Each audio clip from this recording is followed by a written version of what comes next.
Alright, family. Alright, we up, we live. We on Spreaker. It's about to go down. You already know what it is. Y'all know what it is. Gye-Nyame Journey. That's right. Live and direct. Let me go on and make sure we got everything up. We got the lines open.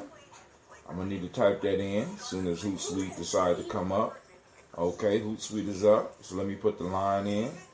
Call in at 614-556-4535.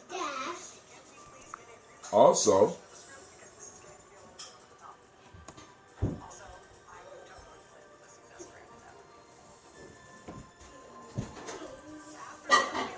join the journey.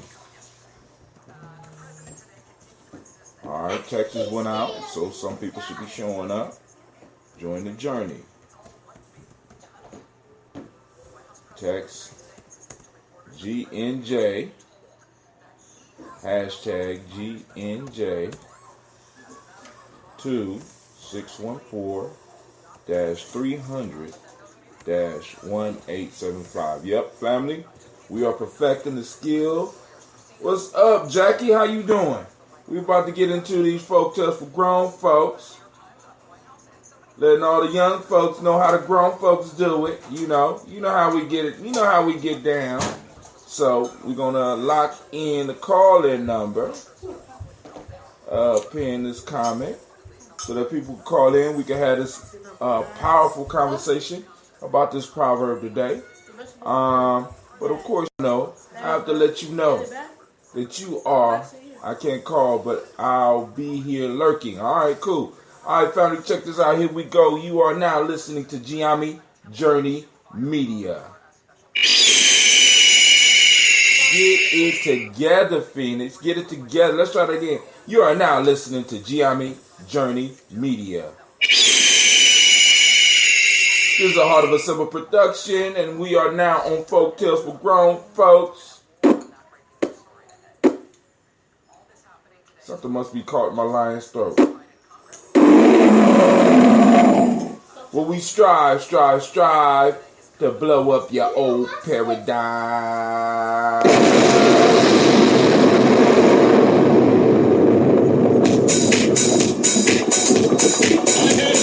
Y'all got time?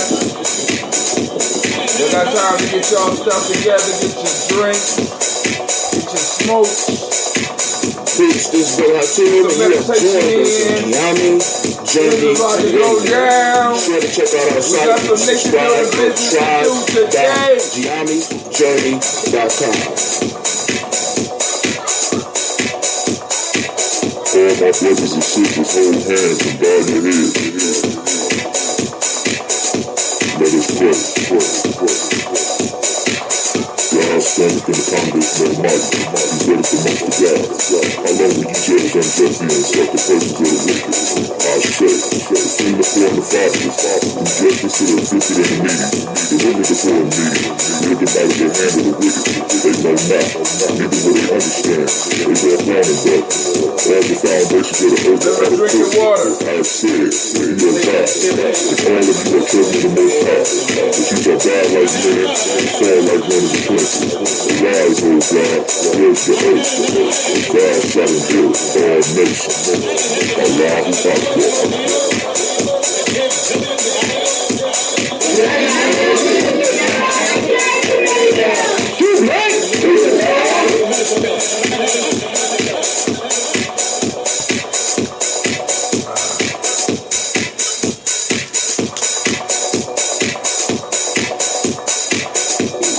This is Kabbalah Fix, and you are now listening to Gye-Nyame Journey Radio.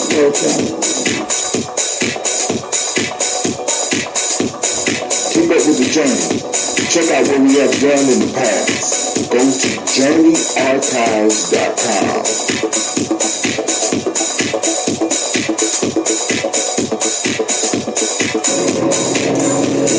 This is Ivan Sheik, aka Ace, live from Shisha Lounge, and you are now listening to Gye-Nyame Journey Radio.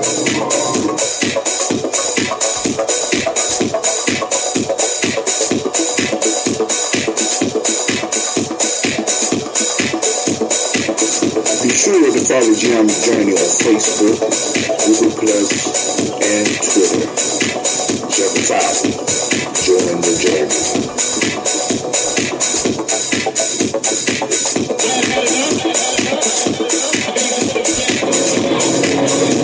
This is Abby Shreek, aka Ace, live from Shisha Lounge, and you are now listening to Gye-Nyame Journey Radio.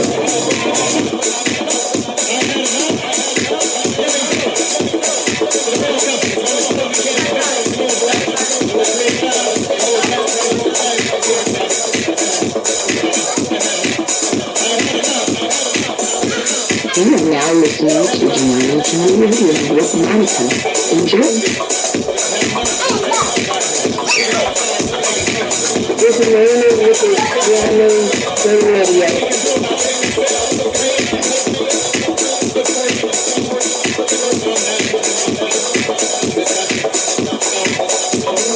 This is Willie. Welcome to Gye-Nyame Journey Radio. I want to give a shout out to Silver Kevin. All my Silver Nation out there. I want to give a shout out to my mom. I give a shout out to my dad for raising me and my family for being around me. And I want to give a shout out to the people of my generation that's trying to do something big.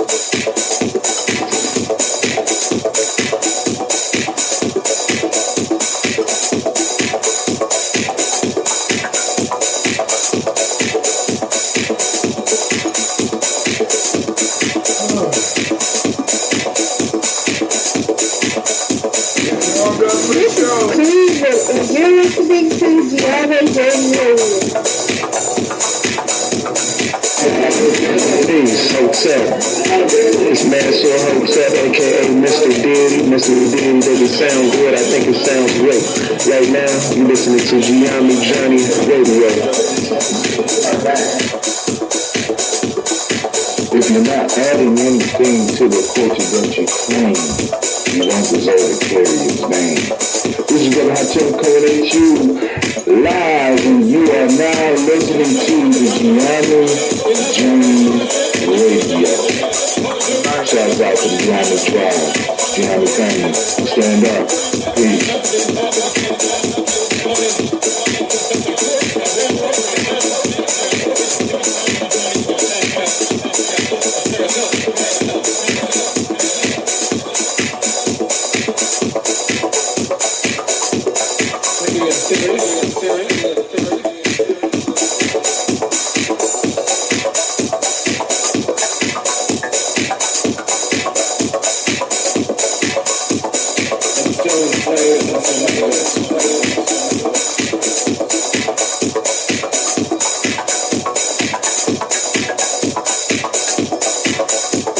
If you're not adding anything to the culture that you claim, you won't deserve to carry his name. This is Brother Hatem coming at you live, and you are now listening to the Gye-Nyame Journey Radio. Shout out to Gye-Nyame Tasha. Stand up. You are now listening to Gye-Nyame Journey Radio. Peace.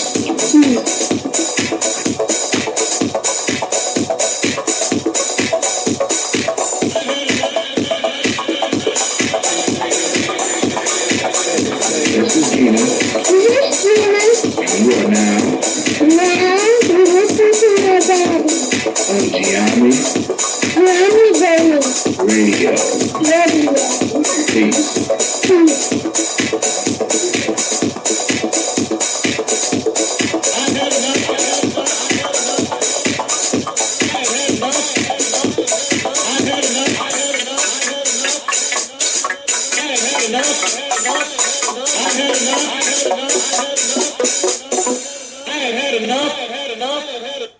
Oh my God, I have had enough. This is Brother Hatem, also known as Gina's dad. I am here. I am live. And I'm wondering where the hell y'all at? What's going on? I mean, I know Black Lightning is on, but damn. You know what I'm saying? Come on, show your brother some love. But even though you're not here now, I know that y'all come in later. Right? Shout out to Mr. McCormick. I see you up watching. Call-in lines are up. About to have this conversation. Shouts out to Miss Jackie. Thank you for joining us. We're about to kick it without any hesitation. I know that's why you can't get on the line, because you watching Black Lightning. All right, hey. Interesting show, good show. I catch it on the rewind. I'll be watching it probably tomorrow after work. You know what I'm saying? Sit down with my mom, watch Black Lightning. We had an excellent per onk. Had a very good discussion about nation building, man. I was inspired, right? And I'm sitting up and I'm wondering, how can we make what we do here lifestyle? You know what I'm saying? I don't know if a lot of people really understand that that's what Gye-Nyame Journey is about. How do we take what we're doing and make it of value to people? Make it of value enough where people want to invest in the conversation, invest in the self-exploration, invest in redefining the reality, right? Because many of us are living in a reality that has been defined for us by others.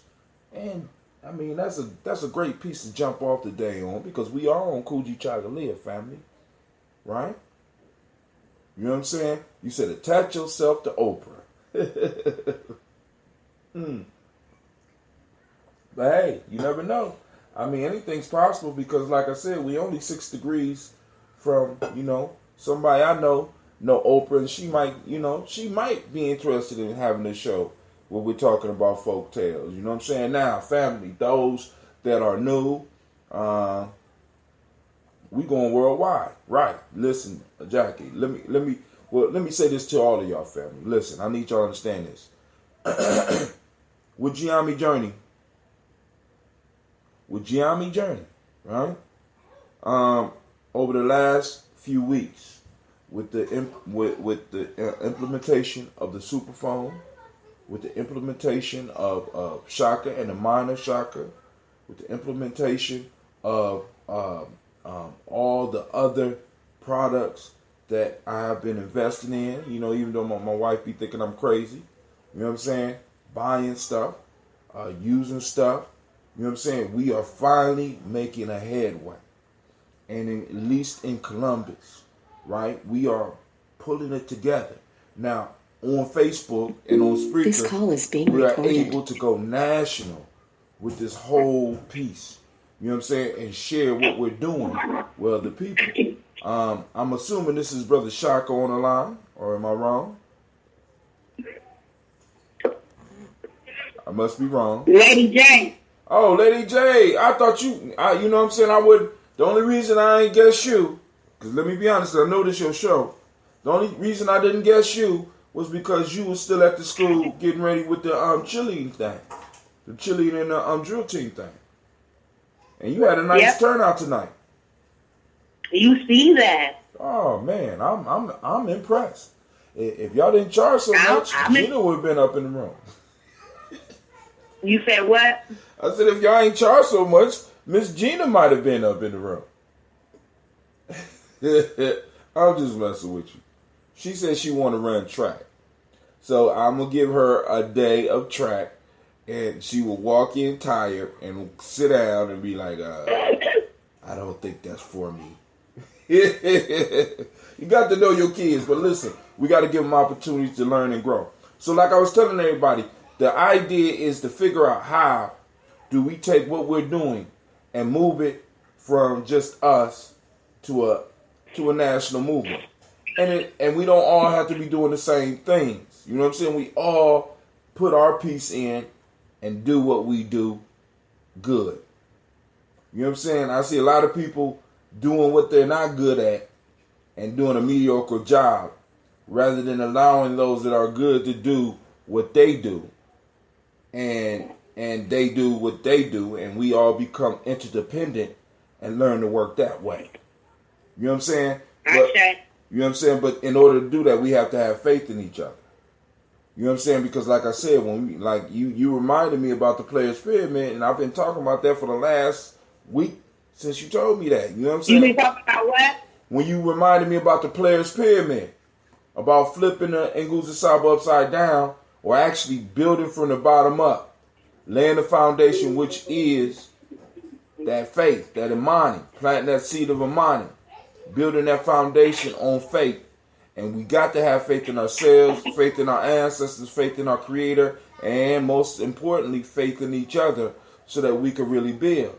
And part of the issue is we're trying to develop all this unity, we're trying to develop all these other principles without the foundation principle, without the base. Okay.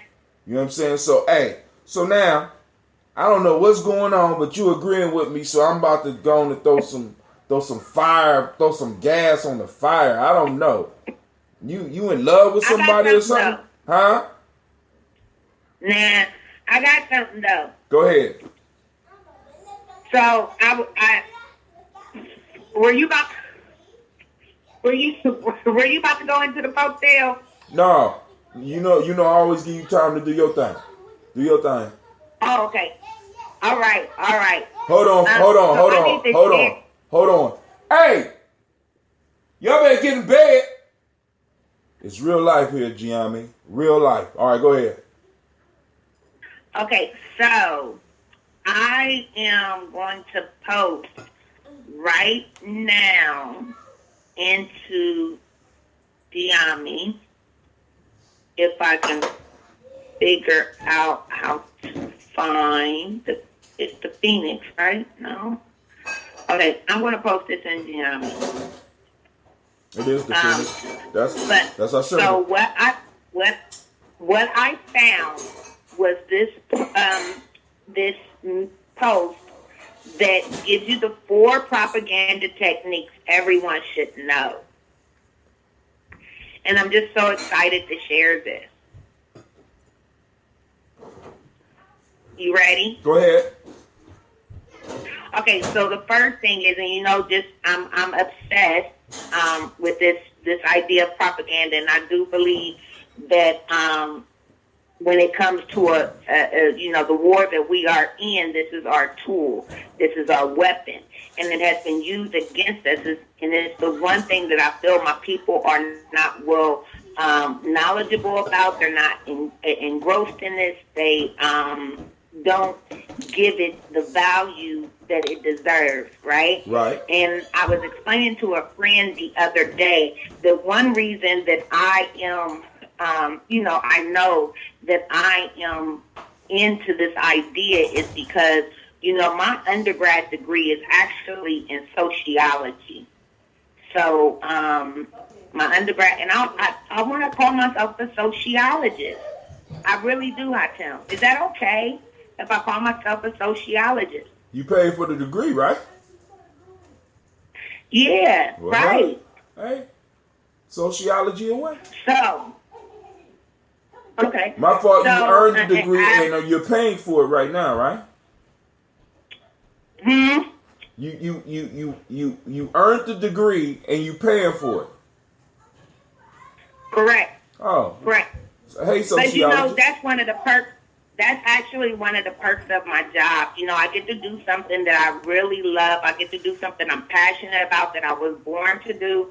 And the debt that I acquired, actually, I had a full ride undergrad, but the debt that I acquired to get my master's and become a teacher, that will be forgiven. I won't pay back all that money, Hatem, because I am a civil servant.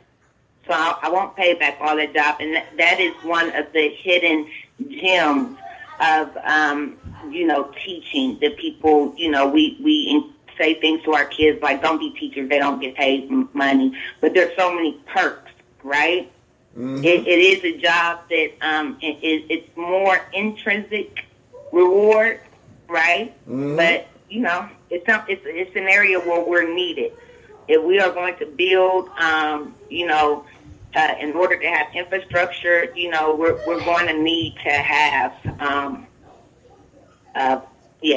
teachers. Okay, so that means you got to go to school. but yeah, pretty much. Maybe not to be a teacher. Maybe it's an educator, right? Right. There's differences, but um, the art of teaching is an art. I will say that. Okay, so moving forward, this idea of propaganda. So I got my undergrad degree is in sociology and criminology, right? And the reason I went into sociology, I always knew I wanted to be a teacher, but at some point I'm like, you know what?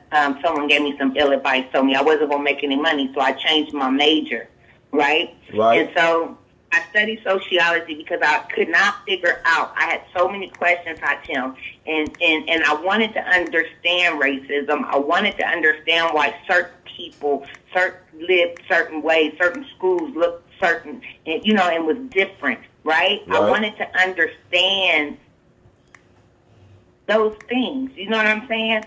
And so I studied sociology. All this to say that's why I'm stuck on this idea of propaganda. And so it says propaganda techniques everyone should know. The first thing is that propaganda activates strong emotion, right? Mm-hmm. And so it plays on all of these things: frustration, sympathy. All of this is on the post. The next thing it does is it simplifies information and ideas. It kind of gets to the nut. You know what I'm saying? The key, the center of the issue, instead of I don't know. It simplifies it. Right. Respond to the needs and values. Our people, if we are going to make changes within our communities, right? Mm-hmm. We need something that's going to respond to the needs and values of our people. And what we need, is we must have more positive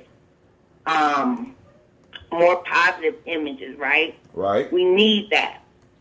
We need that. And something I know about this current generation, and when I was coming up, and maybe, my elder, it seems like our children lack values right now. We need something to teach them values, right? Mm-hmm. When we talk about folk tales, that's why I like folk tales and myths, and I like all of those things, because you leave with some type of moral, right? Right. You leave with some type of something that will help you make decisions, apply tools to the things that you encounter in life, right? Right. I love it. Propaganda responds to the needs and the values.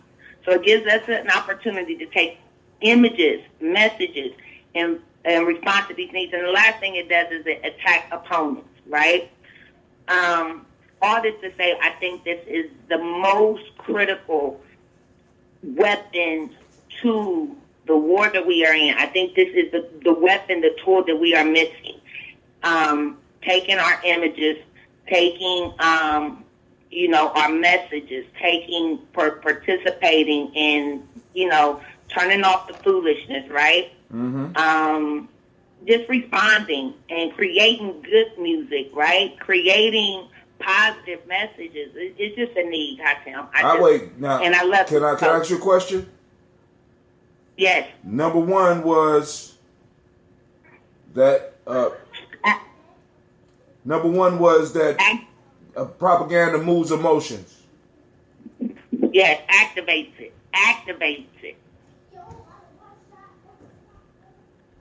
Now you on number two, and you just finished number two. What's number two?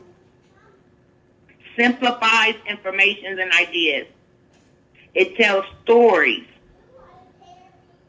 it tells stories that are familiar and trusted. Often using metaphors, imagery, repetition. Is that not your folk tales? Yep. Is it? Yes, it is.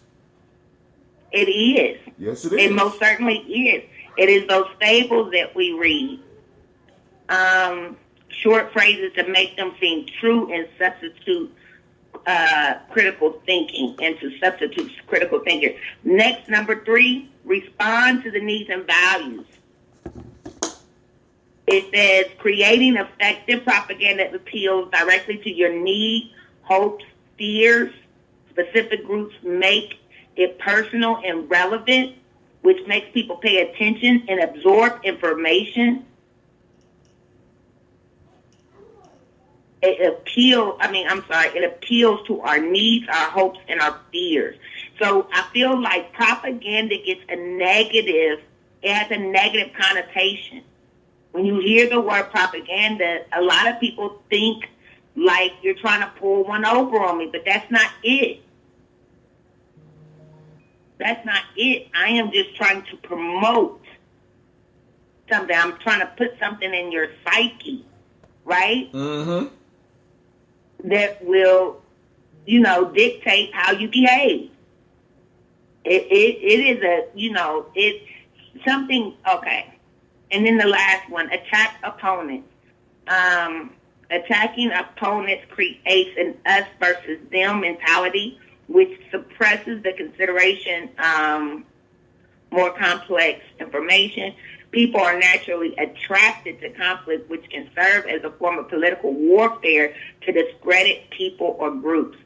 Attacks opponents. And what I want to say about that is that though I feel like it should be, there should be a way. If I am constant, I feel like there also needs to be an opportunity for us to call people out on their bullshit, right? Mm-hmm. To talk about the things that people are doing that is counterproductive to our progression as a people. We must also put those things, on blast. But I don't believe that. I think there should be a private way to do it. A way where we're not promoting it, right? Mm-hmm. So, for example, we had a rapper in the city over the weekend, Webby. Did you hear about this? Nope. Okay, so this rapper who I wasn't familiar with Webby, but I do like Boosie, and so he, I thought for a second they were both the same people, but he's like with Boosie, so he's down south. Anyways, he comes here to do a show. They're at the show. Someone gets to shooting inside the establishment, right? Mm-hmm. And so I am, I get a lot of my news through Facebook, so I'm seeing this, it's trending about this shooting at a nightclub. Initially, people didn't say where it was at. Next thing is the videos. People did start posting, and they started saying things. And I was just so confused at where our thinking was on what happened at this place. Okay? Mm-hmm. So someone began to shoot. One girl said she heard one shot and she just kept dancing. Like, she was like, I didn't think they was going to keep shooting. I'm like, oh my God, that's bad. It causes, they had to evacuate. The people said it felt like a fire drill, right? Mm-hmm. So they had to evacuate this establishment. People were falling on the floor. And, they understood that if you fell on the floor, it was going to be bad. You feel what I'm saying? So you're trying not to fall on the floor. But it was straight panic, right? Somehow people are, okay, well, yeah. So it was straight panic. Somehow they got caught up in a whole nother argument. Nobody is, I feel like they're not going to tell on this person that was shooting in this place, right? Right. These things happen all the time, and you can't report it because that would be against the snitch code, quote unquote. And so they're not going to report this, but somebody just that is our people just put us in harm's way. And then the guy goes onto his Instagram and he begins, it's just foolishness and fuckery, Hatem. Foolishness and fuckery. And the two F's. Yeah, and I could not understand the thinking of the people, the arguments that are being had on Facebook trending, the different memes. Like did we forget that somebody maybe did put us off? You know what I'm? Somebody may have lost their life. Oh yeah, I haven't seen any information on that, but there's rumors that one person died, another person was shot, but the news hasn't said what happened. They haven't given that information. You got to realize the people have been desensitized to our plight. So a brother or sister dying at a club might not be newsworthy. But now let me rehash.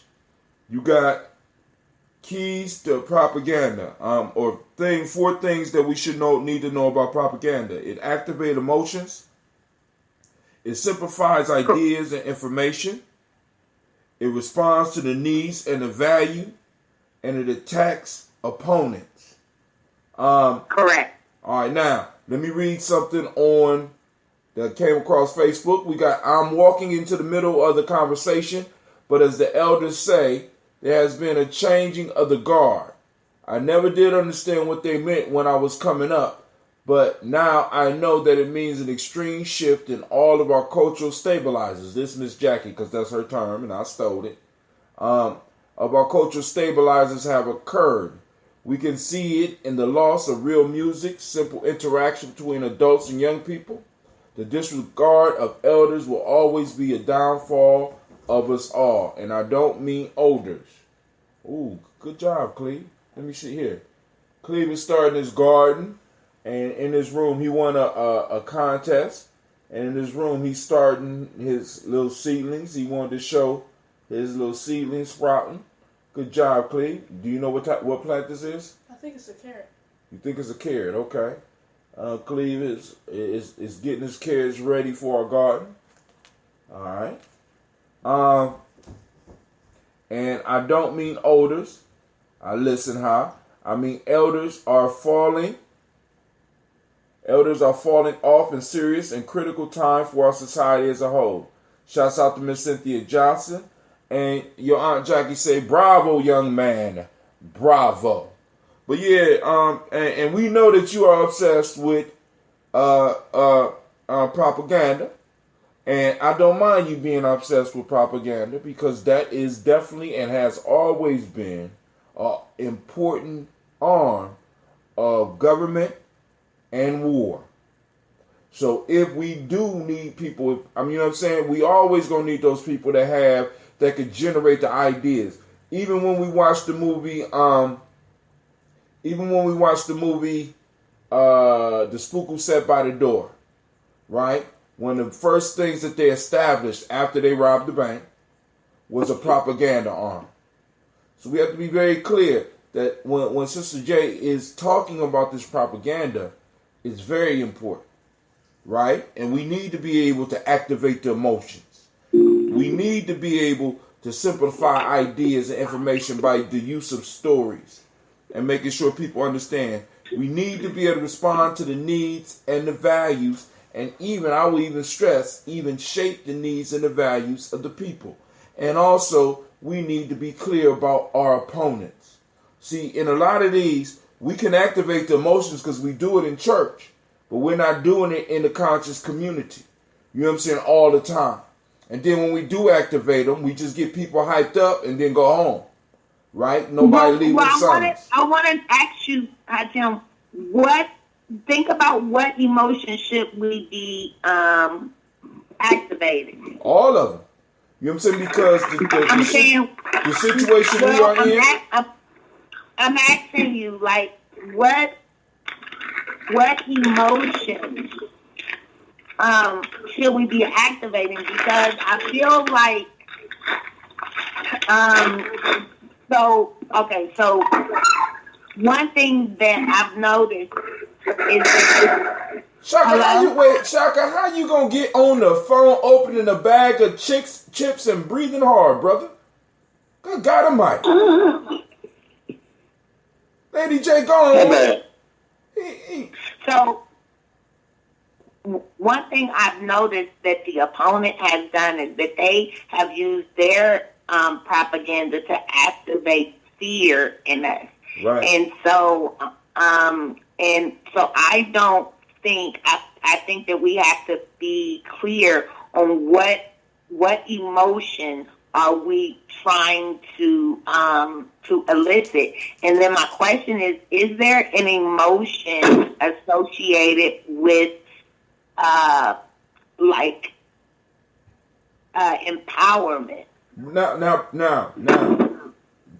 Just understand, the the emotions that get people to move are those that we would label negative. You understand what I'm saying? Fear, anger, jealousy. You know what I'm saying? Those are the emotions that make people move. Those are the emotions that make people take action. Now, we can activate. But what action do we want them to take? Now, that's the piece. See, when you activate the emotion, you have to have an end in mind. Why are you activating that emotion? Right? So now first you activate the emotion, then you plug in the simple ideas and information through the story. Then you get them to move towards responding to their needs and their values. And then you point out the opponents, or you point out the thing that is blocking that to move people in the direction that you need to go. You understand what I'm saying? You don't get an army before the battle. You don't necessarily get them prepared. You don't get them prepared to die. You don't get them happy to meet the maker. You want to get them to be able to take the enemy out. You understand what I'm saying? So you got to activate some of those fears. If we don't win this battle, these men will be sleeping with your wives and raping your daughters when they get home. If we don't win these battles, the legacy of that you will leave your children will be dust. The legacies of your mothers and your... Go ahead. I'm sorry. Go ahead. I got it. I know the propaganda, the messages, the images, the music, the propaganda. It has to elicit for our people. It says, I looked up a list of emotions, inspired. They have to be inspired, right? They have to be, because I feel like they need a light lit in them. Right. And those, but the piece is, even when you look at motivational speakers, pick a motivational speaker. Do you know any? Motivational speakers. Huh? A motivational speaker. Deepak Chopra.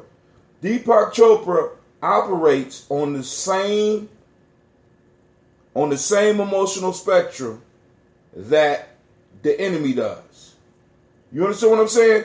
That he activates the fear of not achieving what it is you want to achieve, not losing the weight you want to lose, not being spiritually connected, right? He makes sure that you understand that there's a hole in your life, and he helps you find that hole, and he motivates you and activate the emotions so that you can take action to start filling those holes.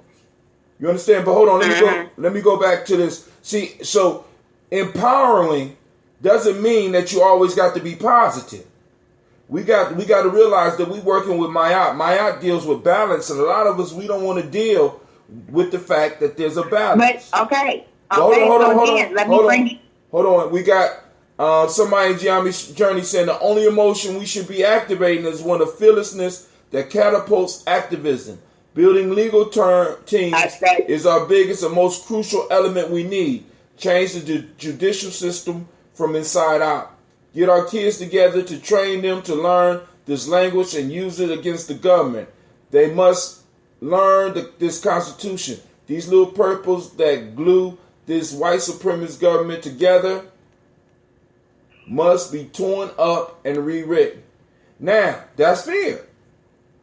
It's not necessarily finished, because what you got to instill in them. Is that fearlessness, right? Yeah, but what I'm saying is you can't have fearlessness if you don't have fear. Oh, that was Jackie. Okay.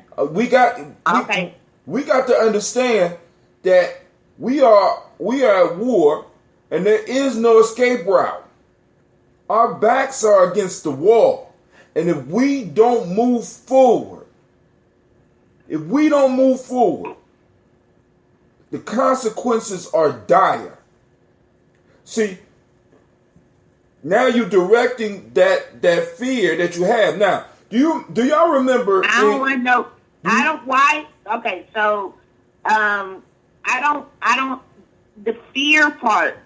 The thing about it is if we connect this back to our Nguzu Saba, right? Right. And you just started off the show talking about how we start with that faith, and that faith must be within ourselves. Right. So if I'm thinking about a propaganda campaign, like what was waged by so many leaders, right, throughout history, propaganda, right?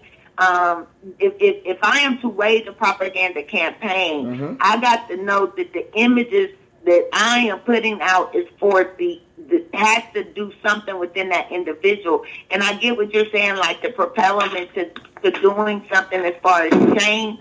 But I am thinking about motivation. I am thinking about a sense of pride. I am thinking about. And this is my. What are you motivating them? What are you motivating them? What are you motivating them towards? And what are you motivating them from? You understand what I'm saying? What am I motivating them toward? I am motivating them toward self-love. I am motivating them towards finding the God within them. I'm motivating them towards their light. Because if they're not whole, and if they don't see that they can't move, like you said, through that, they can't move through that spectrum. Right. So right now what I see is us being bombarded with negative images, negative messages. We're being put in fear from the police. They show us these modern day lynchings. We are being bombarded. And the violence as well. You know what I'm saying? The violence amongst ourselves.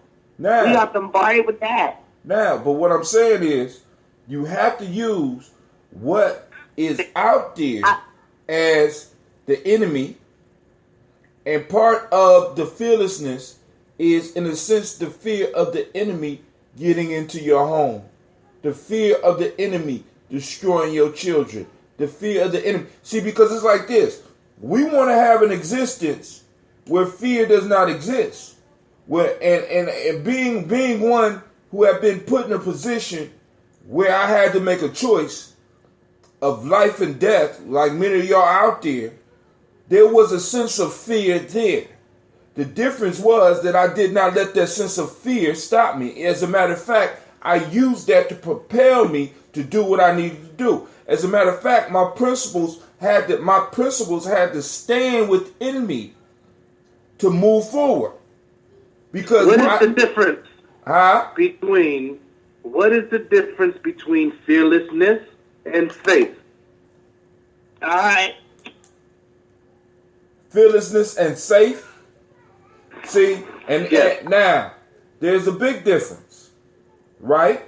Fearlessness means that regardless of whatever is there, I'm still going to act. Safe. Now, most people in a safe situation will not act. This is why, if you remember in Roots, when they was teaching the young men about war, one of the major strategies that they used was that they will always leave a hole for the enemy to slide through. Now, this is... Okay. But hold on. Hatim. Go ahead. Hatim, you know what? Do you have that thing that guy does? Oh, and this is going to be so 3-4 years ago, Hatim, and I just have to ask forgiveness in advance, okay? Go ahead. I want you to forgive me in advance. But if ever you have like one of those things where you can do a donkey, like donkey of the day, you just had donkey of the day. Why does me having faith, belief in the unknown have to do with me not doing anything? That's not. Hold on, time out. Being safe. Hold on, being safe. He didn't mention anything about faith. He said being safe. He said faith. No, he didn't. He said safe. No, faith. Safe. Faith. SAFE or FATH? FAITH. No. F as in Frank. Oh, okay, cool. My fault. My fault. Y'all consider come. I guess I would get the ducky today because I thought he said safe. I didn't know he said faith. But go ahead. You said what's the difference? Oh, okay. That was my mistake. And okay, because you know what? I about threw my phone. I could not. You know what I was about to say? I was about to say you remember how I used to say you're wrong. What did I used to tell you years ago? Like, no, you're wrong. Do you remember that? He would come to my classroom and he would argue with me in front of my kids and tell me not to call his show and tell him that ever again, that he was wrong. And I almost said it. I learned my lesson from my past expressions. I just almost said it again. I almost said you're so wrong, but I didn't say it, and I'm so glad. You know, but at the age of 70, I could imagine that something, you know, your hearing ain't what it used to be. I could imagine that you may have, and I forgive you after. But, okay, so Hatim, the second piece that I wanted to say, hello? I'm listening. Okay, so the second piece that I wanted to say is that I do feel like certain things must be, it must be addressed, right? Certain behaviors, certain things, but I don't know that a public forum, I feel like it has to be somewhat private, and that's why I ask people if we are sending pictures, messages via your messenger, right? Right. Is that promoting it? Say it again. Does it promote it? Does what? Does it promote it? Does what? I mean, be clear, because we got people demanding the folktale because we. But go ahead. Okay, I'm sorry.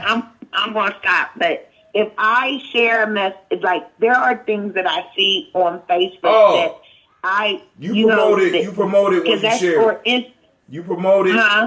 When you share it, you are promoting it. Even if what you put something. Send it to you in your inbox? What if I send it to you in your inbox? I honestly believe that's promoting it too. I'm thinking there's enough of us that could look at something and be like, man, I'm not even. You know what I'm saying? I move right past most of that. Well, that's the. So I have to admit, we all have a. Well, but I don't share that propaganda, shit. When I think of propaganda, I think that we all have a forum.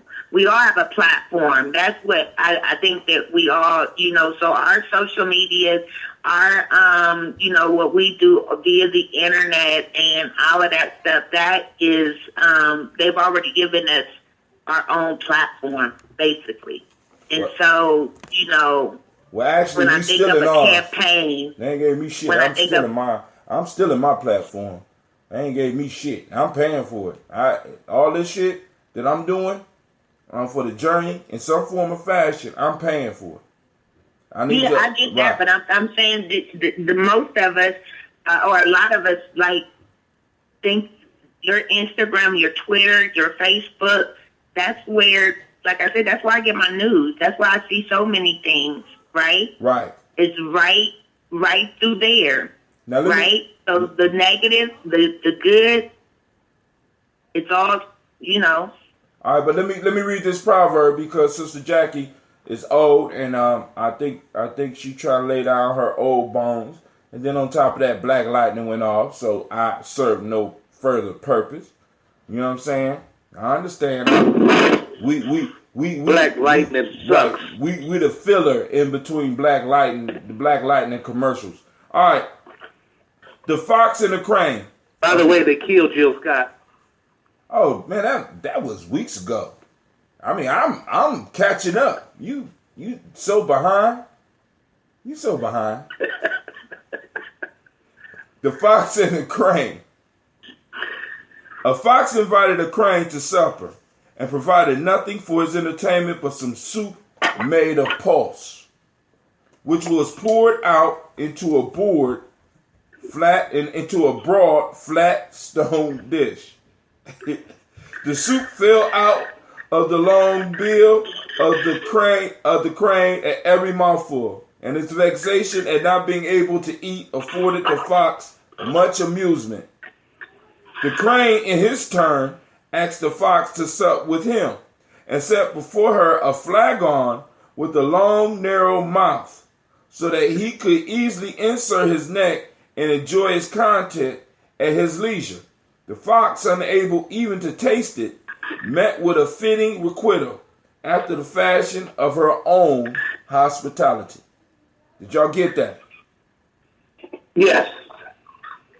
It's called The Fox and the Crane, because I know you like to read it for yourself. Everybody out there, The Fox and the Crane. We're going to take a couple of minutes and then we're going to go on and break this down here. You know what I'm saying? Because, you know, this has some messages. This ain't one of the hottest.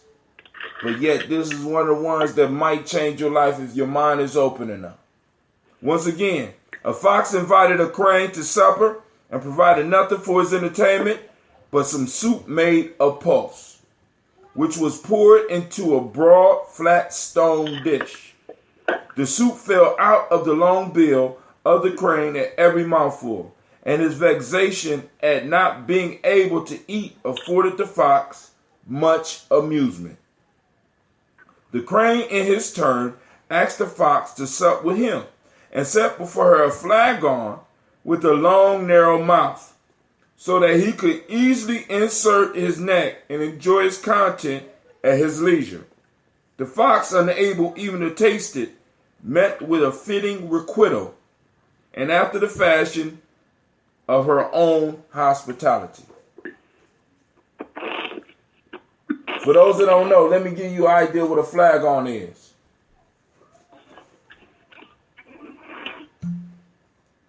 So the crane put his food in here, and it could stick its beak down there and get the food. But the fox couldn't even reach down there to get it. The fox laid out food on a flat stone dish that was basically liquid that the bird wouldn't be able to consume. All right, y'all got it? Y'all got the idea what's going on here? And who want to go first? Anybody want to go first? No, y'all go ahead. Lady J, you want to go first? Anybody out there? Go ahead. Yeah, it just seems like, you know, what comes around goes around. Ooh, that's a good one. Reciprocity. That's one of our principles. Reciprocity, definitely. And I don't know, it's just something. I wonder what the fox expected. Like, did he not even expect that when he was given an invitation that might happen to him? You see what I'm saying? But now you got to remember the fox, the character of the fox. In a lot of these folks tales, the fox is always on top. The fox is usually smarter than everybody. So the fox thought that possibly whatever would be there, he would be able to either overcome or even come out with the last laugh. Because the whole piece was started with the fox, in a sense, trying to demonstrate some type of superiority or some type of wittiness over this crane. Sister Jackie said, this should have been called "What's Good for the Goose is Good for the Gander." Well, yeah, okay, I got you. Yeah, you know what I'm saying? So, you know, and the fox, the crane was simply letting the fox know what the hell he was up to and see how he liked it, right? Now, Sister Christine said, controlling systems are not designed for our utility or benefit, but to the convenience of the controller. Ooh. Read that again. She said, controlling systems are not designed for our utility or benefit, but to the convenience of the controller. Cynthia Johnson says, the fox thinks he is invincible, unable to be tricked. But he learned the lesson, right? It's like, it's arrogance. There's a lot of arrogance going on here. Because the fox invited this crane over. Right? And that's kind of what's messed up about it. The fox started this feud. And in a sense, did this for his personal amusement. So the fox knew that once the crane came to his cave and came to eat with him, that he had control. And many of us have been in these situations where people would invite us into situations where the decision had already been made. In our professional careers, we ran into this fox all the goddamn time. You know what I'm saying? In our community life, we run into this fox all the goddamn time. They invite us to tables to sup, as they said in here, and yet we are not able to eat anything that is really of any benefit to us. As a matter of fact, all of the benefits run off the table, and only people that are shaped like the fox can consume it. We can't consume it. Now the question is, when are we going to open our cave and invite these motherfuckers over to come and eat and get them back? When are we going to start setting up, as Sister Christine say, controlling systems? See, we don't have systems. And this gets back into what we was talking about before with Lady J, with the propaganda and how do we shape the propaganda? Because the propaganda supports the culture. The propaganda trains the people. The propaganda moves the emotions so that we can build the system. This is build a system for us, designed for our success. Stop the prep. Huh? I got it. I'm ready to come in. Oh, okay. Yeah. Oh my God. Man. Go ahead. It's the mind of Shaka. Man, I always say this, and now it's an opportunity for us to put into perspective. You know, when it comes to what we talked about earlier, fear versus faith, all right? What it is that we're not trying to solicit a particular emotion, but we are trying to kickstart a certain behavior. And in doing so, to nullify our existence in a fear-based captivity, we have to, through faith and through that same concept that is demonstrated by the fox, be able to show them that the same thing they use to solicit fear, we have the power to do too. So in the sense that, you know, a lot of my dealings with court has to do with them imposing a certain authority into my household between my children and I. And what they have to understand at this point is that one day you might come home and I'm at your dinner table soliciting the same fear from your house. And so, I don't know, I just had like one of those breakthrough moments where it doesn't have to be a thing of fear, but influence, because I can make it into many households right now simply by throwing up a single on iTunes. I have enough influence and enough folks who understand who I am that by the time I actually do release a single at that capacity, through all my relations, people understand what I'm soliciting.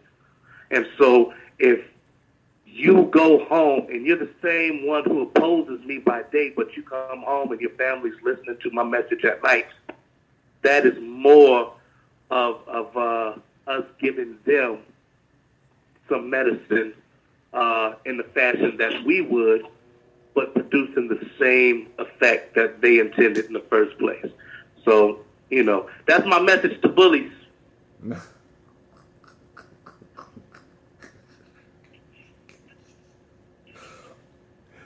So, you know, hey, I hear you. And as you know, I'm like I said, establishing the system, and you saying instead of eliciting emotions, elicit the faith. But one of the pieces that Elicit the behavior. you Elicit the behavior. Like, yo, we all need to share this bucket of chicken with magistrate such and such tonight. We are bringing good tidings to your door, but just know we know where your door is, and your neighbor is the one that opened up your gate. So, in all my relations, just understand, and let's get that straight. In all my relations, you are as you are as weak as your weakest link. And if your relationships with your neighbor is sour, guess what? They might invite me over for some grilling. You know what I mean? So I'm just saying, yo. I'm just saying, this, that's what community. That's one of the things that is real in community, and it's not a thing of threatening anybody's household so that they can see. But when they experience it, it's a whole different story. And I've been in those situations so many times where the same table is folks who have imposed or abused their power with me and didn't even know who I was, eye to eye, because in their practice, they never see those who they victimize face to face. So, it's fun in a sense being who I standing for what I stand for. Sometimes standing still when the enemy or the opponent says move. You understand? And especially if they're those who we're supposed to trust to maintain a particular justice, but they abuse their authority and act or become the cause of the detriment in the first place. That's just like a repairman coming over, and every time he fixes one thing, he jamming you up on something else. Wow. So that you gotta bring them back, and that's exactly. We ain't kids no more. We see the whole card Monte game. You know what I mean? And they still treating us like we believe in Santa Claus. Some of us do, and we need to stop that shit.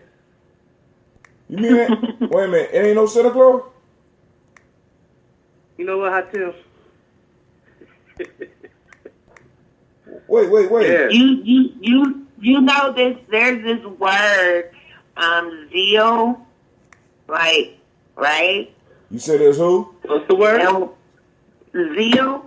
Zeal, yes. Oh, zeal as zealous. Zealous, right? No, not zealot. Zealot. Yeah, zealous. Yeah, so like this idea of having hope when there is no hope. Ooh, I don't know if that's what zealot means. That's what zealous means? Are you sure? That's how I interpret it. I don't know about. Hold on, we're about to look at this because zealot means. And what's the difference between zealous and insolent? Spell it.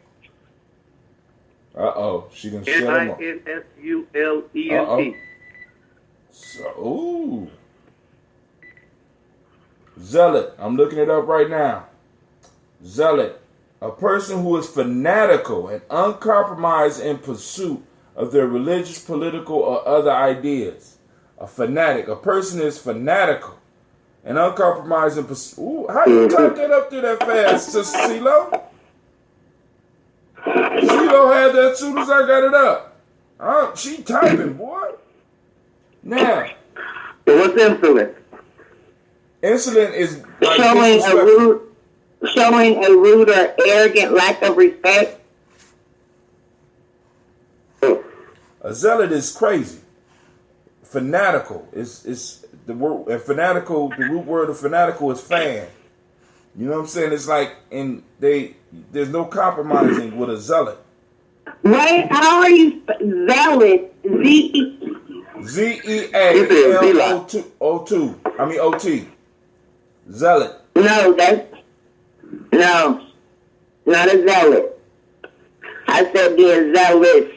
Oh God. Okay. They don't sound close enough. Are you sure there is? They do sound close enough, but that's not correct. She said zealous. Having or showing zeal, which is the root word of zealot. Impassioned, devout, devoted, committed, dedicated, hardcore, enthusiastic, eager, keen, over king, avid, vigorous, energetic, intense, fierce. All right, hold on. Zeal. Let's look at zeal. Zeal, great energy, enthusiasm, and pursuit of a cause or an objective. But I don't think that's the word you're looking for, baby. I'm just saying. It is. It is the word that I'm looking for. Energy and enthusiasm. Okay. All right, cool. All right. So, but now, hold on. I want to just go back and plug this back into the whole proverb.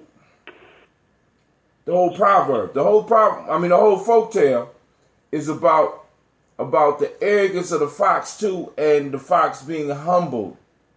You know what I'm saying? Because as Shaka say, eventually we all may face a situation where we have to remain. You know what I'm saying? Where one moment we on top, the next moment we go somewhere, because the fox was mad. Actually, the fox had the audacity. Think about this. The fox just did this to the crane, and was upset when he went to the crane's house, and the crane did the same shit to him. Right? It was a good lesson, but then again, that tells us that individuals, once they come outside their system, they expect everything to still work within their favor. You can remove them from their system, you know what I'm saying? You can remove them from their property, but when they go to somebody else's property, they are still expecting you to deal with them as an honored guest and kowtow to them. You know what I'm saying? I mean, and this is crazy, because when you look at our culture, right? We have a culture where guests were honored. You know what I'm saying? I mean, really, this is part of the struggle that we got. Guests in our homes were honored. Guests in our land were honored. We didn't do them like other folks. We didn't put you back on the boat and set that mug on fire and send you back out to sea. We didn't try to take your shit. We welcomed people open-handedly. And when they came in, they was expecting to be treated just like they were treated at home. They came in with an arrogance, like the fox, coming into the crane's home. You understand what I'm saying? So we got to be some of our ways. We have to kind of adjust to the world that we're in, and we got to understand. Like, for example, part of the issue is that we want to treat everybody. Let's say we the crane. We want to treat everybody that come into our home as a crane, but they're not cranes. They don't belong to the culture. So what they do, they take the home. We shouldn't have never opened the damn door. The crane should never invited that motherfucker over, because foxes eat cranes anyway. You know what I'm saying? I mean, we got all these stories where they eating each other. We know that the fox will eat the crane, right? But the crane still about me, so maybe they was cool. Maybe they had a good. I don't even think they had a good relationship, because I can't see, if you had a good relationship, why somebody would invite you over their house and eat right in front of your face. And then this is a story about disrespect too, because the fox was very disrespectful. He didn't recognize the ashe of the crane at all. He wasn't a good host at all. You know, I mean, we go into a few more directions with this, family, but you know, we don't have to belabor it, you know, because this one is not super exciting. It's straight to the point. So what you're saying is that you would put your boots on Rick James' couch? See, and no, I'm saying that the fox was expecting to be able to put his dirty boots up on the fox's couch. And motherfuckers that we let into our culture and let into our community without the proper initiation will put their boots on your couch. But all over the world right now today, we are seeing, like right now, America is giving us a perfect example. When the Great Pumpkin went to office, he said, I'm going to check China.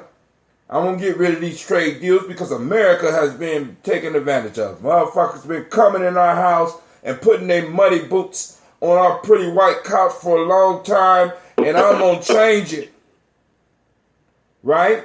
We have opened up the gates and we have let people in, and they come in and they eat what they want, eat how they want to eat, and we've been treating them good. Now, we need to put some borders on it. So now, the same thing that America is going through, this nationalism, this tribalism, we need to go through within our communities too. Because it's becoming very clear to us at this point in time that in a minute, we already in the Fox's house, and he's showing us how he's laying it out. Him and the only people that can eat that is fox and fox-like beings. If you're not fox-like, they letting you know you are not an equation. That's very disrespectful. So now we got to start preparing our house so that we can invite them to come over and eat in our crib. You understand? And put it in a jar so that you can't get it. And I'm going to sit here and eat and look at you and dare you to do something. You understand what I'm saying? Because it's like we, you know what I'm saying? We just, it's like we cranes right now just constantly eat at this table. We're trying to eat at this table when it's not designed for us to eat. Rather than go pulling off, building our nest with what we got and making do with it. That's a very good point, Steph. You understand what I'm saying? So, I mean, shit. I mean, like I said, I sit back and I learn from this kombucha. Shit. You know what I'm saying? Let us straight bacteria try to get that kombucha. They're gonna get that motherfucker. They're gonna treat that motherfucker just like the crane treated the fox when the fox came through. Nah, dog, you ain't part of this community. Get the hell up out of here. And what's incredible, once you've been doing it for a while, and you get older SCOBY, and the SCOBY starts to get infected, what will happen is that even while the SCOBY is getting affected, it will limit the amount of growth for as long as it can and keep it from reaching the liquid that's feeding the rest of the colony. Right? You still should throw that away and throw the juice away with it. But the point I'm trying to make is that for as long as the SCOBY can, it will hold off its enemy. Now, once it allows one of those microbes in, it's doomed. Let me say that again. We're very open, family. We're very open. If you dress like us, if you talk like us, if you act like us, we just open the door right up. What is the initiation for people to get in with us? And I wanted to say this to Lady J before we get off. She brought up a point at the very beginning. She said that our young people don't have values. And I'm not going to challenge that, but I am going to differ. I'm going to say we and our children do have values, but they're not our values. We are operating on alien values. So it looks to us as if we have no values. Our children do have values.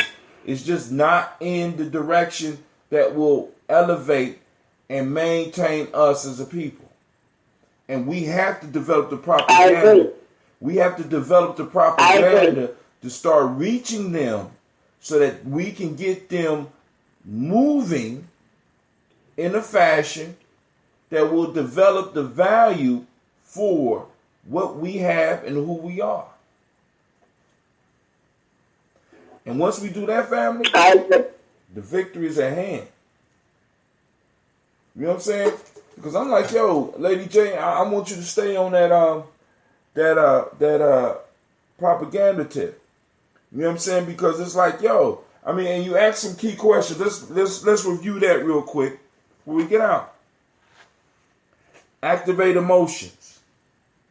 For example, what emotions were activated from this story? You know, it's kind of lighter than it was last week.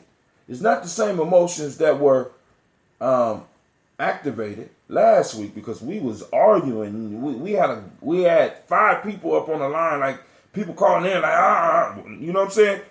To activate the emotion. Was it simplified enough for us? Was it did simplified ideas come across? Was the information simple enough for us to grasp.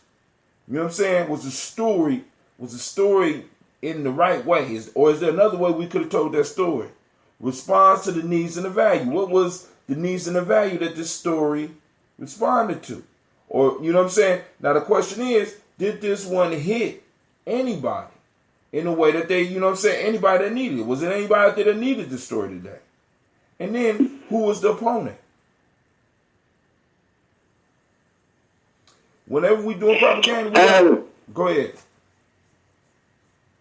I'm sorry, Tim. I just want to. I want to say that I do agree that our youth have values, but I just want to say that I feel like the ball has been dropped.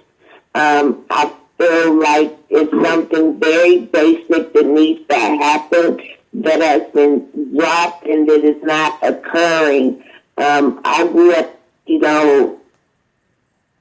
during the crack epidemic, with heroin. I just grew up and it was a bad deal, but we were taught the basics, I think. Respect your elders. We were taught the basics.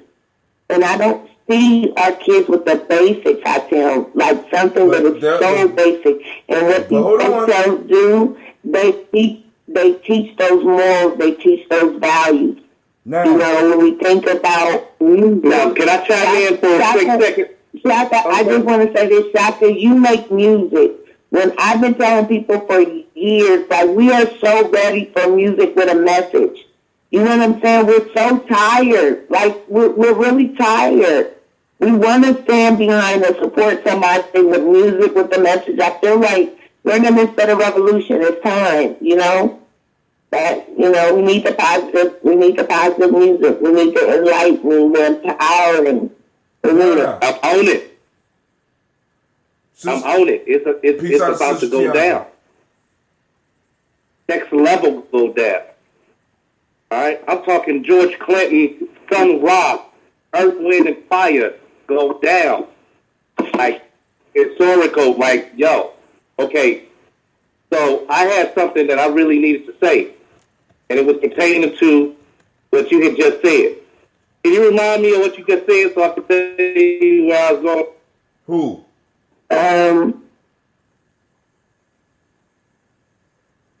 You talking about me because I was talking about how we were taught to respect our elders.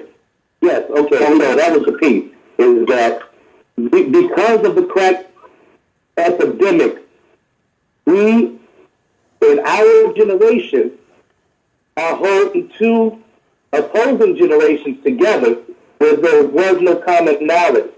Because with teenage parents or with absentee parents because of addiction, we had to really hodgepodge a whole generation just to maintain a sense of normalcy. And so that means that you got a lot more grandparents who are raising their grandchildren, all right? And so there's a certain disconnect, generational disconnect. And you have a lot of young folks who are stepping in where the grandparents typically would be because we lost them. We lost a lot of people, but we lost a whole generation, if you will, to that epidemic. And so we are recovering as a people, and in doing so, it's easy for us to point the finger and look at our children and see where they lack value. As a culture, we have to have a certain level of that symbiotic nature to say, yo, we got to fill in the gap. So that means that brothers like Hatim and I, we have to broaden our not just our scope into the folks that we're servicing, but, broaden our Babahood from a community aspect and let it be known to the young folks, because there are so many young folks who are coming up fatherless, but they don't need to. And I got so much love in my heart that any young folk that chooses me as Baba, I will take on that obligation. And so I think that's the movement that we need to have go viral on Facebook. It's like, take the Biblehood challenge. You know what I mean? And it's not about the ones that you select, but it's the ones that select you. We got Miss Tiandra on the line. I know you got something because she can usually get on and drop it and roll. What's up, Miss Tiandra? What's going on? No, actually, I was on the road, and it just is clearer to call in than it is to listen off of Facebook. Okay. And it's less dangerous, to be honest. But shoot, I just picked up, so I just heard the last of what you were saying, and shocked at what you just said about it's not about you picking them, but them picking you. Like, there's so much value to that statement. And I just, like I said, I came in on the last part, but unity is desired. Like, this whole case that there's a generational divide is spiritual warfare in itself. Like, I think that the world has and continues to spread that narrative and capitalize off it. And I call it bluff, because you go, I have the opportunity to frequent both sides of the spectrum, and both sides of the spectrum are desiring for the other to be there, right? And I understand and how it sounds like there's no message, or I think that's what I was hearing, and just like mumble rap or whatever. But just like people who size up and stereotype us to think that we're not as intelligent or have as much value as we clearly do have, based on what they perceive our appearance to be and what they know for that to represent through their perspective. It's the same thing. So even in the mumble rap, even in where you're like, they're talking about whatever, they're speaking. And even if they don't realize they're speaking, the spirits are speaking through them. And there's messages if we're open enough to receive it. And what catches them, because I designed and taught a class on this at the university level, is when you use that mumble, trap music, whatever, that you throw away as if it doesn't have a message. You're like, but what does this mean? And how can this, adapt to this scenario? And what do you think about this? And then their minds are blown, the elders' minds are blown, because it's like, like there's always a message. There's always a message. Yeah, and we have to be... Go right ahead. We have to be careful about the messages that we adopt, because the thing is that you take something we really wanted to see hip-hop respected on a certain plateau, right? And then all of a sudden, MTV comes out with this movie called Hustle and Flow, and the 3-6 Mafia gets this, what was it, an Oscar or a Emmy for Oscar Best Soundtrack of the Year? 3-6 Mafia. Hustle and Flow. And what was the song? I can't remember the song. How, Tim, you remember the song? It was about pimping, I think. Yeah, it's just some pimping shit. It's hard for a pimp. It's hard out here for a pimp. It's hard out here for a pimp or something like that. So the piece is that now we finally got what we asked for, right? They got this big prestigious award, but it wasn't to Common or any of the conscious rappers who was really trying to guide. I mean, because even, you know what, and Lady J, hip-hop is even reflective of that generational disconnect that I'm talking about. Because when you look at the evolution of hip-hop from the conscious era, where we had self-destruction, and thank you once again, Tiandra, for posting that Boogie Down production, all through that era, you had poor righteous teachers trying to raise the youth through this culture, and then you had gangster rap. And you had that whole era destroyed because the FCC designed it that way. Right, but listen, and we can allow them to do that, right? Okay. And we can just like they gave us Black History Month.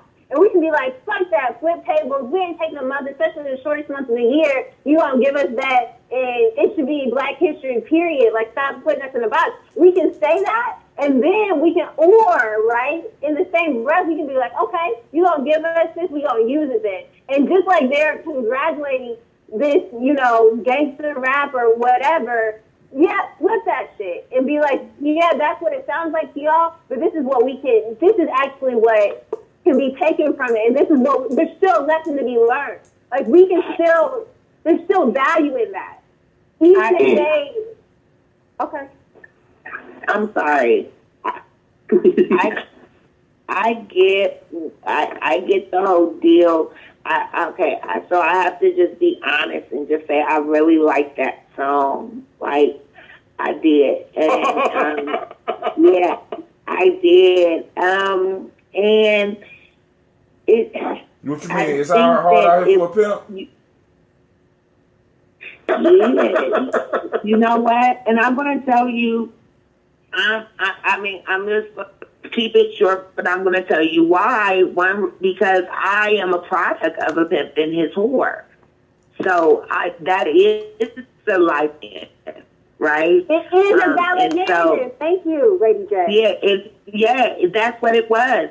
And so I think of, the music when I think of, like, when I was coming up, Snoop Dogg's, that album came out. I can remember, you know what I'm saying? I can smell Mary J. I can remember those times, and that's what music does for us, you know. So but the problem is now that we're being bombarded.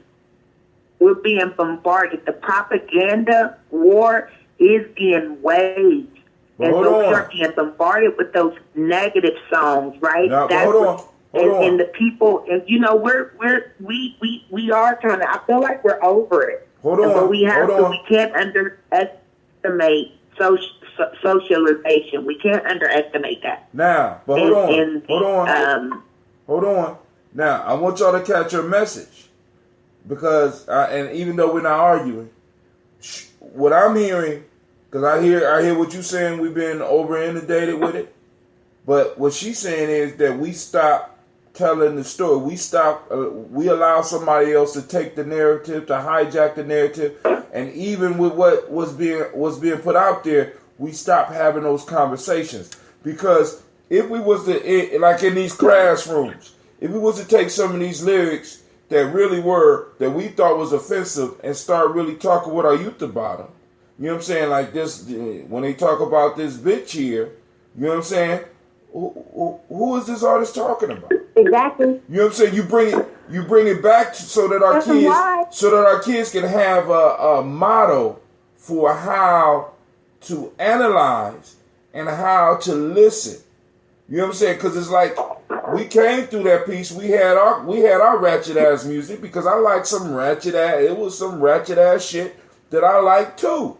You know what I'm saying? And one of the things that is hard for me to remember in my 70s, as you say, Lady J, is that at one point in time I did have some ratchet music. I had some ratchet thoughts. I had some crazy shit that I was going through, and some of those songs spoke to that. And just like they spoke to my time, I'm quite sure this music speaks to their time. And part of the appeal of the music is the fact that it turns off a lot of adults. Because why do a lot of our kids say that they are through with Facebook?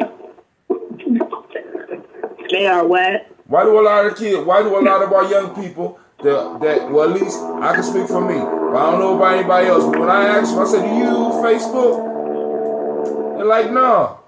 I said, why? Yes. They say because your old ass is on there. Yeah. You know they don't have Facebook, but they have a social media. See, but you missing my point. You missing my point. Part of growing up is trying to get away from adult control and adult eyes. We have always done that. With the hide and go seek and all the crazy stuff we used to do when we played hide and go seek. I know I wasn't the only kid out there doing that shit. Weaker and wiser is what they say. Weaker and wiser. I mean, because you look at, you'll show Black Lightning or however. It's like, these kids are using technology to do what they want to do, right in our faces. You know what I mean? Right. They are able to disobey us right in our faces. They are able to program their artificial intelligence to lie along with them. Because when they're most impressionable. Too. But Lady J, when the brains are not even finished forming. But hold on, Lady J, you did the same shit. You did. See, and this the piece. we saying this technology and all this shit. But they said that the same shit, because we got to be clear about this. The same shit that we're saying about this technology, they were saying about books at one point in time. It's going to ruin the mind. It's going to destroy the impressionable. You know what I'm saying? Exactly. Sometimes, hold on. Sometimes we gotta be clear so that we don't become them old fogies that's gonna be holding on to the 8-track. No, but the technology isn't the problem, I think. It's what they're being exposed to. But nobody arguing that. When our kids, we know that when our kids are their most impressionable age, we have to control the images. Well, so we control that. No, what we control, what we need. Go ahead. For myself. So is that truly culturally appropriate? Like, that is a side of the argument, but is that the entire argument? Is that truly culturally appropriate that their minds are impressionable and the scientific development and all that kind of stuff? I hear that. But we also, I am at least, I'm speaking for myself, under the impression that we are, that our energy and our spirits are fluid and that we embody some of the same energy and spirits that our ancestors did. So we come here with prior knowledge, and we come here with ideas and with personality and with all of that. And so for many of us, we all know that we're not here today having these conversations about being nation builders because that was what we were introduced to, like, so perfectly and neatly, and that we didn't veer off and have to figure out the shit for ourselves and go through the shit and be like, oh, you don't want me to listen to this or you don't want me to read this? Guess what? I'm about to go read it and listen to it anyway. Oh, you know what I mean? Like, we all have to go through that. In order for us to get through it, we have to go through.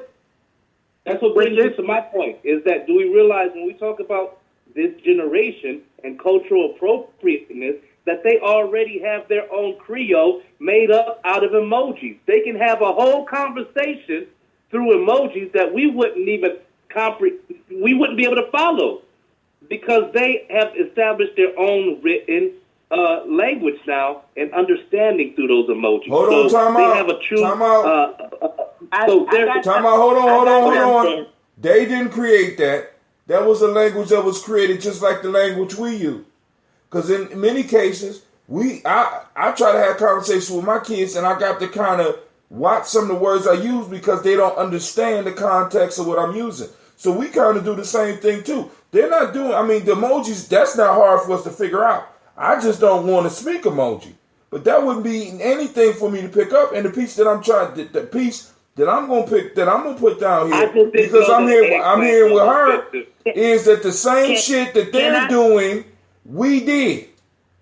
We might not have the technology. Can I say something? But we was able to write notes that when adults found them damn notes, they wouldn't understand what the hell we was talking about. Correct. We played games right in front of our parents that was very inappropriate. Yeah, and we had high and go get it too. We had high and go get it too. Don't forget about that shit. I do want to say that I don't think that the technology is a problem. I think that again, how it's being used, what the I guess. Okay, but then this is the other thing I want to respond to. The thing that you are speaking of is Tiandra, correct? Tiandra.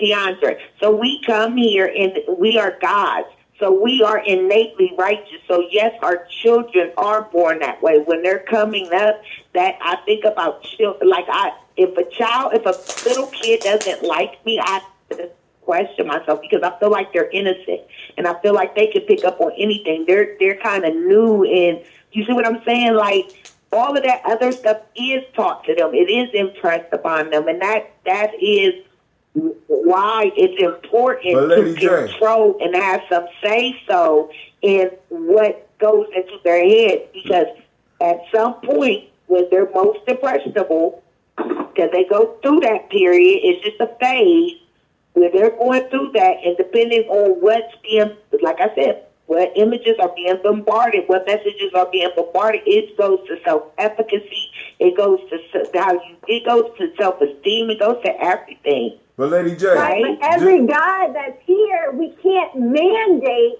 how they think because that is going to send them to another side. So I would tell you something that's simple that I did for my children. I just cut out TV. That helped me a lot. And it's because I could not trust what was on the TV at any time, even on basic channels. My kids were too young to see certain images over and over again. I just got rid of TV for years. now, And then it became had to watch TV together, and that's what I had to do. But So you yes, take when care- they go you take- out and when they're on their you- phones now, they see these things. But when they were younger, none. I had to get rid of it. I couldn't take it no more. but hold on. more. Now, I want to challenge you with this because this is where we get with this Mayat and this righteousness. All gods are not righteous.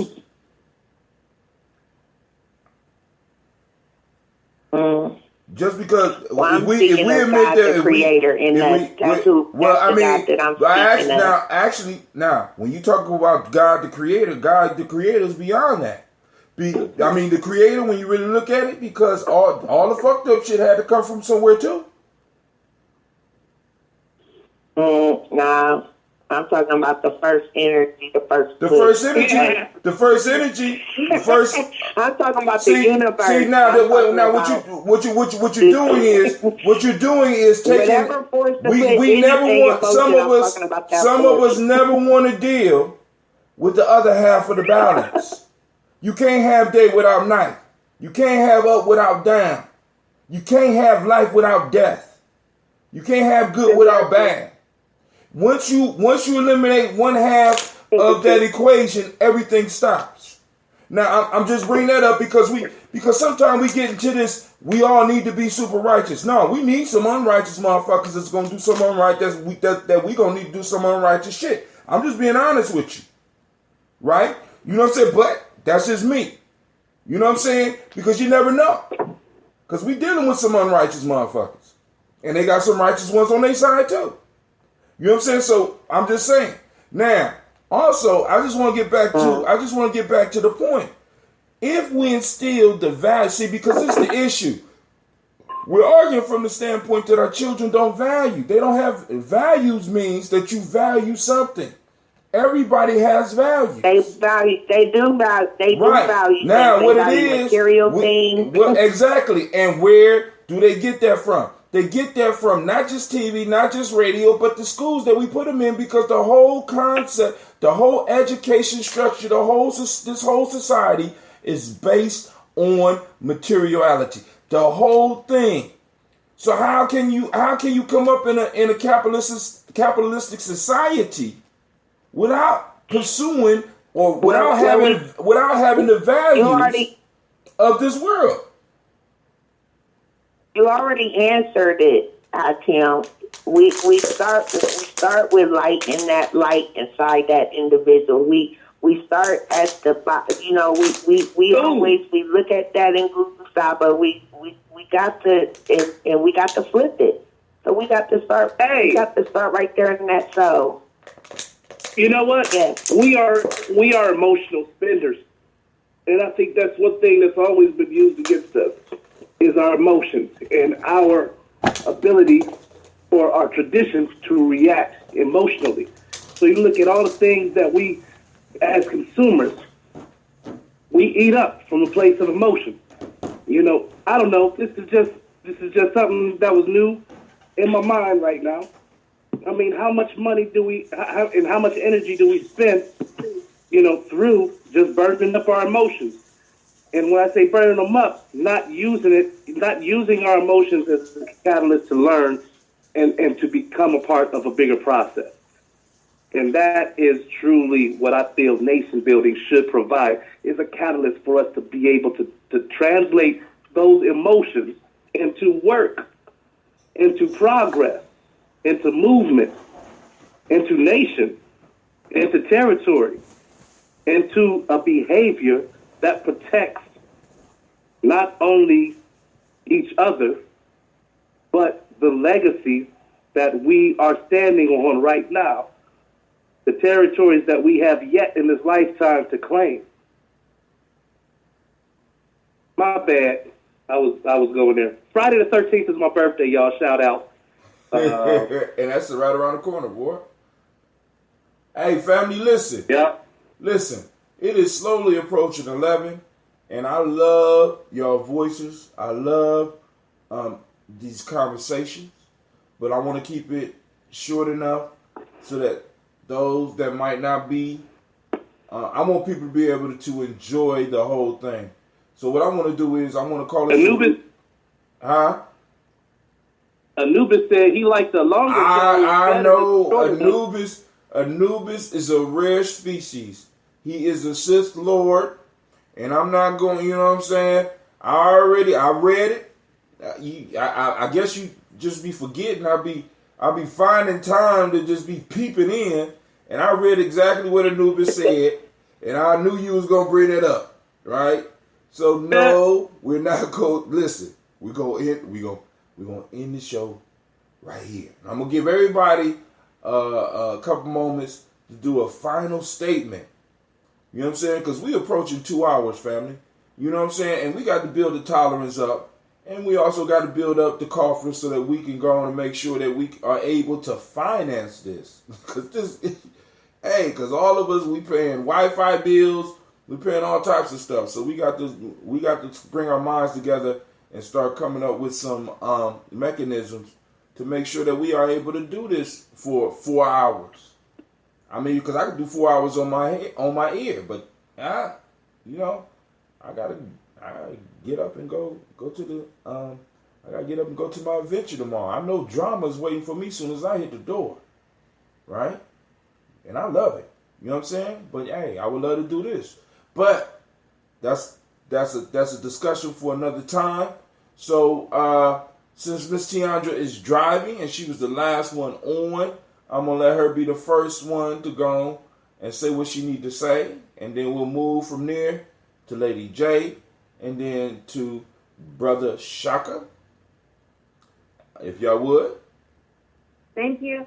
I just want to take this opportunity to say that I love you. I'm sure you know that. And to say that there will be a book out that is talking about all of these topics. And it's called Give Flowers When They're Due.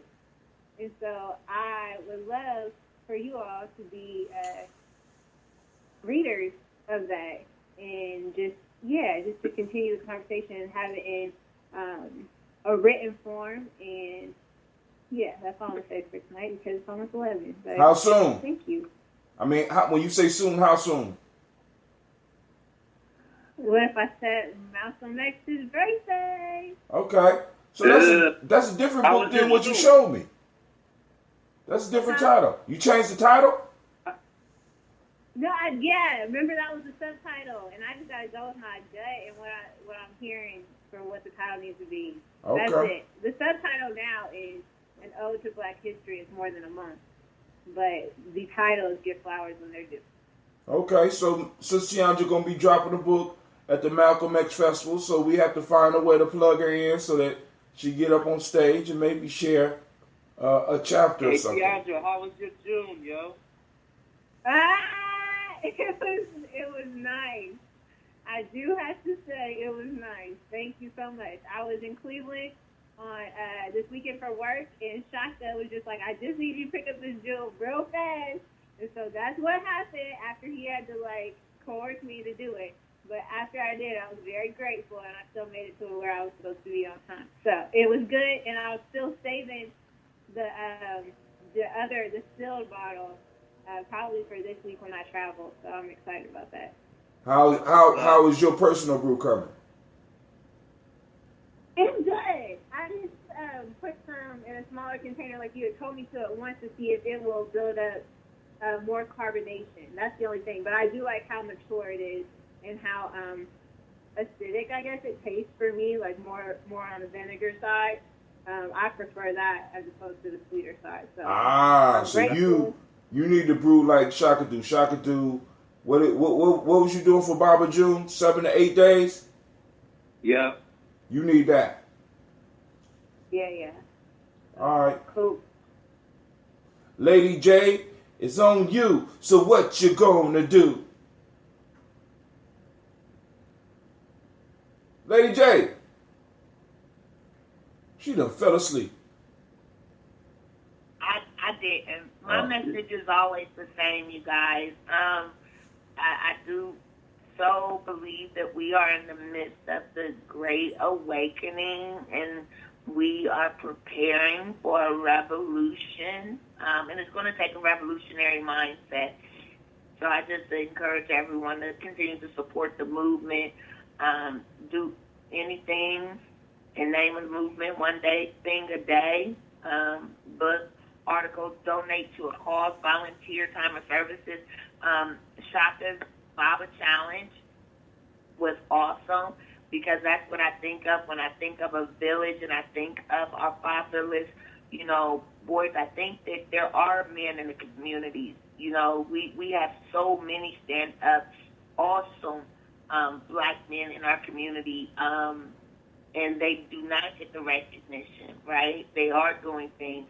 And we just need more of it. Going into your rec centers, right? We forget that we do have recreation centers. I don't know about where, in Cleveland, but there are some. Going in there and volunteering your time to sit down with these young folks, using our social media networks, understanding propaganda, using our posts to enlighten and inform. Any type of political participation is welcome. Petition, marching, planning protests, who cares, boycotting, as always, just remember, if we want change, we just need to keep more of it in our pocket, right? And so, with that, just continue to do something in the name of the movement. Ashe, it's on you, Shaka. What you gonna do? Old dirty bastard left 13 kids behind. And that's 13 different households because we got shit way backwards here. But all I'm saying, ladies and gentlemen, is that if we were in a place that we understood the necessity in village, and ODB had invested in one brownstone that could house all of the households in one space in a place that he owned, that would be more of a village than what most of us could really conceive in our own reality. And yet we out here still spreading our seed into the sickness of this socialization, of this acculturation into a place where we don't have ownership. And so I just encourage you all to find a way to help mold this ideal of family, this ideal of tribe, this ideal of legacy. Because however this sounds, I don't want to solicit a challenge in a sense that if it's in you, then this will naturally occur. But I'm saying to the world right now, to any child that is fatherless, that desires a father figure, if you choose me, I cannot turn you down. And so I'm saying that to the world, to the sisters whose ears know, who see this every day in the classroom, at whatever cost, if that is what that young person needs, which is more stable than anything that these systems can control, then let it be. So right now, however we mobilize a Babahood challenge, my door is open, and I just want to pass the mic to another Baba and nation builder in this movement, Atim. All right, family, I want to thank all of y'all. I want to remind you about the story, The Fox and the Crane. I would love to hear your comments on the story. I mean, of course, the discussion goes a little bit further and deeper. You know what I'm saying? But I would love to hear your thoughts on the conversation as well as on the folktale. So leave it on the line, on the timeline. Also, make sure that you like and share. You know what I'm saying? Check out The Mind of Shaka as well. And we're going to leave out. I'm going to play History by Mazia Pata Chete. All right, family. We out. Peace. All right, I forgot to tell you, you are now listening to Gye-Nyame Journey Media. This is the Heart of a Simple production, and of course, you know this is Folktales for Grown Folks. Where we strive to blow up your old paradigms.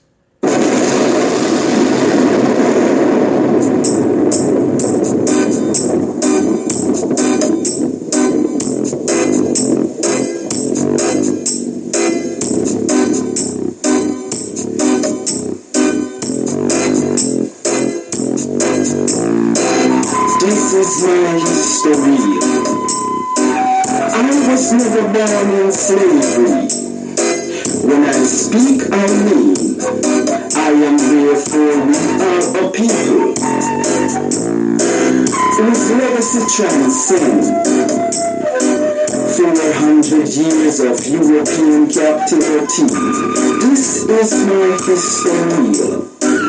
Rooted in African spirituality, preaching and teaching to love the original self, respect nature, ancestor veneration, seek the righteous path to knowledge, wisdom and understanding of life and death, because we live forever. As long as our children speak about our African legacy, this is my history. From Amenhotep to Malcolm X, from Hatshepsut to Afaka Shakur, from the Orisha to Kwanzaa, from Cairo to the Cape, from Cuba to Trinidad and Tobago, from Asia to Australia, from the beginning of time to infinity. This is my history. Nubia, Kemetia, Ashanti, Wolof, Hausa, Yoruba, Zulu, African people, black people, my people, our people. Now when I speak of black, I mean color, culture, and spiritual consciousness. To know that self-knowledge is key to our liberty in this war against Euro-America, South African brutality. This is my history. This is my history. When say what is to be must be. Life is better continue the cycle. But now I speak we write in foreign tongues because they came, they saw, they conquer. Genocide I will smile. Like the devil they stole with land. Kidnap the soul for pieces of gold. Rape my mother, beheaded my father, castrate my brother, lost my sister. This is my history. Victims of European pirates of the seven seas, who came in boats from ships, saved by heroes of Caucasian descendants, Sir Francis Drake, Henry Morgan, Christopher Columb, Henry Navigator, John Hawkins, who stripped us and packed us like rats in hulls of slave ship, a free trip down Atlantic lane, to experience all the sorrow and pain. This is my history. This is my history. Once living in high society, while the beast of rule and the back in hand, remind me of 28 8th century Babylon. From the cave they sprang with assistance of Africa, only to wreak havoc in foreign land. Talking about Ice Age people, European people, British, French, Dutch, Spanish, Portuguese, white people. Now I speak of Gye-Nyame, those racist talkers who plot to annihilate my story. This is my history. This is my history. Telling her story, because in essence I am she and she is me. As godlike beings, let us restore our strength and power. No right from wrong. Teach the youth the truth about in African roots. This is my history. So don't be pessimistic, because all is not lost. Since I stand before you, moving and grooving to revolutionary sounds invoked by my lost but found spiritual self. So picture a scene of the moon and the sun, because that is truly she and me. This is my history. Peace out, fam. Good night. Peace out. Peace.